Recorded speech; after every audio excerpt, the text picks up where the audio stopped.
नमस्कार दोस्तों, स्वागत है आपका हिंदी स्टूडियो यूट्यूब चैनल पर। इससे पहले हम सिद्धों के साहित्य के बारे में पढ़ चुके हैं। आज हम प्रमुख सिद्ध एवं उनकी रचनाओं के बारे में पढ़ेंगे। प्रमुख सिद्धों में यदि देखें तो सिद्ध साहित्य की शुरुआत हम कहाँ से मानते हैं? सरहपा से। राहुल सांकृत्यायन ने आदिकाल या हिंदी का प्रथम कवि किसे कहा है? सरहपा को कहा है। और प्रमुख सिद्धों में हम आज प्रथम सिद्ध सरहपा के बारे में पढ़ेंगे। तो देखते हैं कि राहुल सांकृत्यायन इनके समय को कितना बताते हैं? 769 ईस्वी, और यहीं से वो आदिकाल की शुरुआत भी मानते हैं। डॉक्टर राम कुमार वर्मा 717 से 826 ईस्वी। रामचंद्र शुक्ल, गुलाब राय, विनय तोष भट्टाचार्य के अनुसार विक्रम संवत 690, पर सर्वमान्य मत क्या है? 769 ईस्वी। अतः सरहपा का समय क्या है? 769 ईस्वी। सरहपा पाल वंश के शासक धर्मपाल के समकालीन थे। सरहपा के 29 नामों का उल्लेख मिलता है। सरहपा के कितने नामों का उल्लेख मिलता है? 29 नामों का उल्लेख मिलता है, जिसमें मुख्य नाम है राहुल भद्र, सरोज वज्र आदि। राहुल भद्र, सरोज वज्र आदि, ये इनके मुख्य नामों में मिलते हैं। सरहपा जाति से क्या थे? ब्राह्मण थे। किसी सर या तीर बनाने वाली लड़की से विवाह करने के कारण वो किस नाम से प्रसिद्ध हुए? सरहपा नाम से प्रसिद्ध हुए। सरहपा सिद्ध शाखा में सहज ज्ञान के प्रवर्तक है। तो यदि पूछा जाए सहज ज्ञान के प्रवर्तक कौन है, तो वो प्रवर्तक कौन होंगे? सरहपा होंगे। सरहपा ने हिंदी में कड़वक पद्धति का भी प्रयोग किया। हिंदी में किस पद्धति का प्रयोग किया? कड़वक पद्धति। कड़वक पद्धति में क्या होता है? दो या चौपाई में फिर अढ़ाली आ जाती है, जिससे क्या होता है? उसको बांध दिया जाता है, तो वो क्या हो जाएगी? कड़वक पद्धति हो जाएगी। और हिंदी में दोहा चौपाई का प्रयोग भी सर्वप्रथम किसने किया? सरहपा ने किया। फिर देखते हैं बोधगान और दुआ में इनकी 32 रचनाओं का उल्लेख मिलता है। बोधगान और दुआ किसका? हरप्रसाद शास्त्री का, जो 1917 में सिद्धों की वाणियों का संकलन किया गया था। 1907 में इन्होंने नेपाल में सिद्धों के बारे में सर्वप्रथम जानकारी प्राप्त की थी। किसने? हरप्रसाद शास्त्री ने। हरप्रसाद शास्त्री ने। साथ साथ में रिवीजन करते रहना चाहिए। फिर देखिए इनकी प्रमुख रचनाएं कौन कौन सी है वो बताई गई है। सरहपा की प्रमुख रचनाएं कौन कौन सी? तो इनकी एक भी रचना प्राप्त नहीं है, जिसके कारण हम किसको मानते हैं हिंदी की प्रथम रचना? देवसेन की रचना श्रावकाचार को, जो कि 933 ईस्वी में लिखी गई थी। इनकी प्रमुख रचनाएं कौन कौन सी है? दोहा कोश है, चर्या गीत है, वज्र गीतिका, डाकिनी वज्र गीतिका, काम कोश अमृत वज्र गीति, दोहा कोश गीति और दोहा कोश चर्या गीति। ये किसकी रचनाएं हैं? सरहपा की रचनाएं हैं, जो कि एक भी वर्तमान में उपलब्ध नहीं है। और इनकी उपलब्धता न होने के कारण हम हिंदी की प्रथम रचना किसको मानते हैं? देवसेन की श्रावकाचार को मानते हैं। शुक्ल जी के अनुसार हिंदी का आरंभिक रूप सरहपा की रचनाओं में मिलता है। राहुल सांकृत्यायन ने सरहपा को हिंदी का प्रथम कवि माना है, ठीक है। तथा हिंदी काव्य धारा की शुरुआत भी किससे मानी है? सरहपा से मानी है, जिन्होंने इसका समय कितना बताया था? 769 ईस्वी। आक्रोश की भाषा का पहला प्रयोग सरहपा में दिखाई देता है। ये कथन किसका है? तो ये बच्चन सिंह का कथन है। सरहपा दोहा चौपाई के प्रथम प्रयोक्ता तथा हिंदी के प्रथम कवि हैं। ये कथन किसका है? तो ये राहुल सांकृत्यायन का है। फिर देखते हैं इससे आगे सबरपा। सबरपा किसके शिष्य थे? सरहपा के। इनके गुरु का नाम क्या था? सरहपा। और इनके शिष्य का नाम क्या था? लुईपा। ये लुईपा के गुरु थे, जबकि सरहपा के क्या थे? शिष्य थे। तो सबरपा के गुरु का नाम हो गया सरहपा, सबरपा के शिष्य का नाम हो गया लुईपा। लुईपा सबरपा से क्या थे? बड़े थे, उम्र में क्या थे? बड़े थे। सबरपा का समय क्या है? 780 ईस्वी के आसपास, और इनका जन्म क्षत्रिय वंश में हुआ था। किंतु किसके जैसे? सबरों जैसा जीवन व्यतीत करने के कारण इनका नाम क्या पड़ गया? सबरपा पड़ गया। ये विक्रमशिला विश्वविद्यालय के क्या प्रधानाचार्य थे? ये भी राजा धर्मपाल के, पाल वंश के शासक धर्मपाल के समकालीन थे। ये लुईपा के गुरु थे। और ये किसके शिष्य थे? ये सरहपा के शिष्य थे। इनकी प्रमुख रचनाएं देखें तो चर्यापद में क्या है? आचरण संबंधी पदों का संग्रह है, 106 पद है, और मुक्तक रचना है। महामुद्रा वज्रगीति साधनात्मक रचना है। वज्र योगिनी साधना, शून्यता दृष्टि, ची गुह्य गंभीरार्थ गीति। इन्होंने बाह्य आडंबरों का विरोध करते हुए सहज जीवन पर बल दिया तथा सहज जीवन को ही महासुख की प्राप्ति का एकमात्र साधन बताया। महासुख की प्राप्ति का एकमात्र साधन किसने बताया है? तो ये बताया है आपके सबरपा ने। यहाँ इनकी प्रमुख पंक्ति है चर्यापद की, चाड़ू चाड़ू महा मोह विषम धंधोली।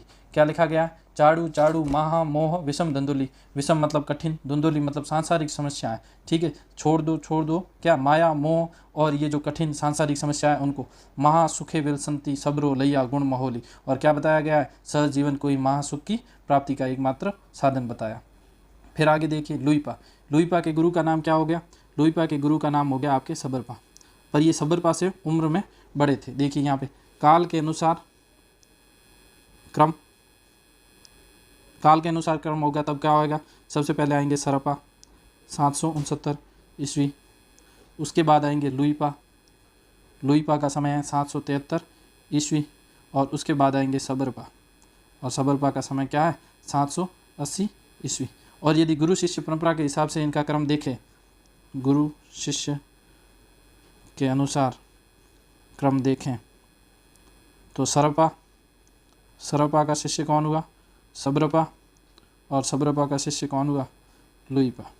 लुईपा उम्र में सबरपा से बड़े थे पर पद में छोटे, अर्थात सबरपा क्या थे, लुईपा के गुरु थे। अब देखिए इनका समय कितना है, मान्य मत क्या है 773 ईस्वी मान्य मत है लुईपा के समय का। ये भी राजा धर्मपाल के समकालीन थे, ये तीनों ही राजा धर्मपाल के समकालीन थे, तीनों ही राजा धर्मपाल के क्या थे, समकालीन। फिर आप देखिए कायस्थ परिवार में जन्म हुआ था किसका, लुईपा का। सबरपा का जन्म क्षत्रिय परिवार में हुआ था, जबकि सरपा का जन्म किसके परिवार में हुआ था, ब्राह्मण परिवार में हुआ था। और ये सबरपा के शिष्य थे। इनके 3 बुद्धोदय, अभिसमय विभग और लुईपाद गीतिका। लुईपाद गीतिका, बुद्धोदय और अभिसमय विभग वर्तमान में उपलब्ध नहीं है। लुईपाद गीतिका क्या है, इसमें 240 पद हैं। ये एक प्रकार का खंड काव्य है, उपदेश प्रधान रचना है क्योंकि एक धार्मिक साहित्य है।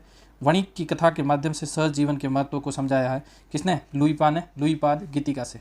फिर लुईपा की साधना का प्रभाव देखकर उड़ीसा के तत्कालीन शासक कौन, दारिकपा जो कि मोहन थे, तथा उनके मंत्री डोंगीपा शिष्य बन गए। लुईपा की प्रमुख पंक्तियाँ देखें तो काया तरुवर पंच विडाल, चंचल चिहा पहिटा काल, डिड करी महासु परिणाम, लुई भणही गुरु पक्ष ही जान। ये लुईपा की प्रमुख पंक्तियाँ हैं। सिद्ध कवियों में सबसे बड़े रहस्यवादी कवि कौन है, तो वो है लुईपा। सिद्ध कवियों में सबसे बड़े रहस्यवादी कवि लुईपा। डॉक्टर नगेंद्र के अनुसार साधना की दृष्टि से 84 सिद्धों में सबसे ऊंचा स्थान किसका है, लुईपा का है, और ये एक सर्वमान्य मत है। यदि 84 सिद्धों में सबसे ऊंचा स्थान पूछा जाए तो किसका आएगा, लुईपा का। फिर देखिए इतनी साधना की दृष्टि से ये उच्च थे कि इनको देखकर उड़ीसा के शासक तथा उड़ीसा के मंत्री ने भी क्या, सिद्ध में आ गए, सिद्ध धर्म में आ गए और इनके शिष्य बन गए। कणापा ने अपनी रचना कौन सी, चर्या विनिचय में लुईपा को सहज धर्म का क्या बताया, प्रथम आचार्य बताया। लुईपा को सहज धर्म का क्या बताया, प्रथम आचार्य बताया। जबकि सहज यान के प्रवर्तक कौन थे, देखो यहाँ 2 चीज़ें, सहज यान के प्रवर्तक तो वो आ जाएगा सरपा, और यदि पूछा जाए कि सहज धर्म का प्रथम आचार्य तो कौन हो जाएंगे, ये लुईपा। और ये किसने बताया है, कणापा ने अपनी रचना कौन सी, चर्या विनिचय में। और लुईपा का मुख्य वर्ण्य विषय क्या था, रहस्यवाद था। रामकुमार वर्मा का कथन है किसके लिए, लुईपा के लिए, प्रभावशाली होने कारण सिद्धों में इनका क्या स्थान है, प्रथम स्थान है। लुईपा सरपा के शिष्य एवं राजा धर्मपाल के लेखक थे, ये भी किसका कथन है, डॉक्टर रामकुमार वर्मा का।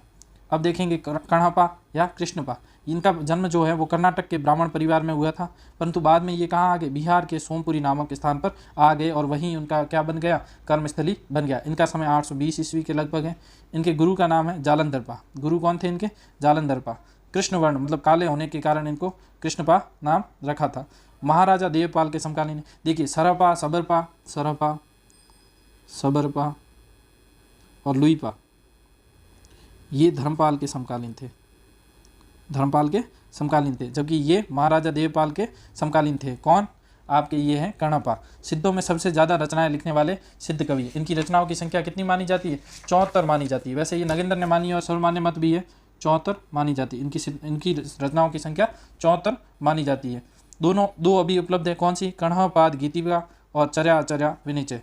कणापा कवित्व व पांडित्य में बेजोड़ थे, ये कथन किसका है, राहुल सांकृत्यायन का। कणापा कवित्व व पांडित्य में बेजोड़ थे, ये कथन किसका है, राहुल सांकृत्यायन का। 84 सिद्धों में सबसे ज़्यादा शिष्य किसके थे, कणापा के थे। सबसे ज़्यादा शिष्य किसके थे, कणापा के थे।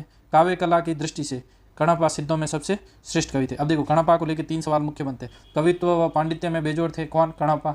84 सिद्धों में सबसे ज़्यादा शिष्य कौन थे, किसके थे, कणापा के थे। 84 सिद्धों में सबसे ज़्यादा रचनाएं लिखने वाले कौन थे, वो भी कणापा थे। और काव्य कला की दृष्टि से सबसे श्रेष्ठ सिद्ध कवि कौन थे, तो वो भी कणापा थे। कणापा के उपदेश की भाषा तो पुरानी टकसाली हिंदी है, पर गीत की भाषा पुरानी बिहारी। ये कथन किसका है, रामचंद्र शुक्ल का। और कणापा सिद्धों में विद्वता की दृष्टि से सर्वश्रेष्ठ है, ये कथन है रामकुमार वर्मा का। अब अगला है डोम्बीपा। डोम्बीपा का समय 840 ईस्वी है। कितना है 840 ईस्वी। इनका जन्म मगध के क्षत्रिय वंश में हुआ। इनके गुरु का नाम, पहले इनके गुरु थे वीणापा और बाद में इनके गुरु कौन बने, विरूपा। तो गुरु कौन कौन हो गए, वीणापा और विरूपा, 2 गुरु हो गए इनके। इनकी रचनाओं की संख्या 21 मानी जाती है। डोम्बी गीतिका, योगचर्या और अक्षर द्विकोपदेश। अक्षर द्विकोपदेश में क्या है, पर्यायवाची कोश है ये एक तरह का, वर्णमाला के एक एक अक्षर के माध्यम से दार्शनिक विषयों का निरूपण। और ये कैसी रचना है, मुक्तक रचना है। डोम्बीपा सरस कवि हैं, सरसता के साथ उपदेशात्मकता इनके काव्य की मुख्य विशेषता है। ये कथन है विश्वनाथ प्रसाद मिश्र का। अन्य सिद्ध कवि हैं इनकी रचनाएं देखें तो कुकुरिपा 897 विक्रम संवत और गुरु इनके कौन थे, चरपटनाथ थे। देखिए चरपटनाथ सिद्धों में भी आते हैं और नाथों में भी आते हैं। कुल कितने हैं सिद्धो नाथ दोनों में आने वाले, मत्स्येंद्रनाथ, जालंधरपा, चरपटनाथ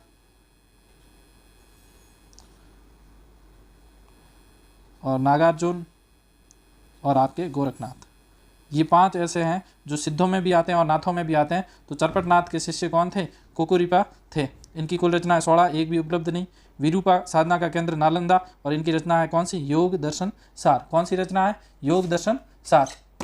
इससे पहले आपने देखा योग दर्शन सार है और योगचर्या किसकी रचना है, योगचर्या ये आपके डोम्बीपा की रचना है। योगचर्या तो डोम्बीपा की है, जबकि योग दर्शन सार किसकी रचना है, विरूपा की रचना है, जो कि इनके गुरु भी थे, डोम्बीपा के गुरु थे। फिर देखिए दारिकपा, दारिकपा के गुरु का नाम क्या था, लुईपा। और दारिकपार रसानुभूति वर्णन और महागुह्य तत्वोपदेश। कौन कौन सी रचना, दारिकपार रसानुभूति वर्णन और महागुह्य तत्वोपदेश। ये इन किसके शिष्य थे, ये लुईपा के शिष्य थे। आपको पता होगा उड़ीसा का जो शासक था वो प्रभावित हो गया था किससे, लुईपा से, और उनका शिष्य बन गया था, तो वही दारिकपा है ये। भुसुकपा इसका इनके ग्रंथ का नाम है बोधि चर्यावतार। कंबलपा चर्या गीति, आर्यदेवपा कावेरी गीतिका, जालंधरपा वियुक्त मंजरी गीति, ओंकार चित्त और भावना क्रम। फिर प्रमुख सिद्ध कवियों का क्रम देखें तो सरपा 769 ईस्वी, लुईपा 773 ईस्वी, सबरपा 780 ईस्वी, कणपा 820 ईस्वी और डोम्बीपा 840 ईस्वी। और इनके गुरु में देखें तो सरपा तो प्रथम सिद्ध थे, ठीक है। तो इनके शिष्य कौन हो गए, सबरपा, और सबरपा के गुरु के कौन थे, सरपा, और कणपा के गुरु जालंधरपा। डोम्बीपा के गुरु 2 थे, वीणापा और विरूपा। फिर आगे देखते हैं सिद्ध साहित्य के लगभग जो ज़्यादातर सवाल पूछे जाते हैं, क्वेश्चंस पूछे जाते हैं, वो लगभग इन्हीं में से होते हैं। जिसमें प्रथम सिद्ध कवि के बारे में पूछा जाए तो सरपा होगा। साधना की दृष्टि से सबसे ऊंचा स्थान किसका, लुईपा। कवित्व व पांडित्य में बेजोड़ कौन थे, तो वो थे कणपा, ठीक है। सबसे ज़्यादा रचनाएं लिखने वाले कवि कौन, कणपा। सबसे ज़्यादा शिष्य किसके थे, तो वो भी कौन थे, कणपा थे। देखिए सबसे ज़्यादा रचनाएं लिखने वाले कवि कणपा, सबसे ज़्यादा शिष्य किसके थे, तो वो भी कणपा के। कवित्व व पांडित्य में बेजोड़ वो भी कौन हो गए, कणपा। फिर सिद्धों में सहज ज्ञान का प्रवर्तक कौन हो जाएगा, सरपा। सरपा क्या हो जाएंगे, सिद्धों में सहज ज्ञान के प्रवर्तक कौन है, आपके सरपा, ठीक है। फिर सिद्धों व नाथों दोनों में गिने जाने वाले कवि मत्स्येंद्रनाथ, गोरखनाथ, नागार्जुन, चरपटनाथ और जालंधरनाथ। 84 सिद्धों में 80 पुरुष व 4 स्त्रियां थीं। स्त्रियां कौन कौन थीं, मणिभद्रा, कनकलापा, मेखलापा और लक्ष्मीकरा। काव्य कला की दृष्टि से सिद्धों में सर्वश्रेष्ठ कवि कौन है, तो वो है कणपा। वणिक की कथा के माध्यम से सहज जीवन के महत्व को किस रचना में बताया गया है, तो लुईपाद गीतिका में बताया गया है। किस में बताया गया है, लुईपाद गीतिका में बताया गया है। और लुईपा को सहज धर्म का प्रथम आचार्य, सहज धर्म का प्रथम आचार्य कौन है, लुईपा। और किसने बताया इनको, कणपा ने। कौन सी रचना में बताया, चर्या विनिचय में। इससे आगे हम अगली क्लास में देखेंगे।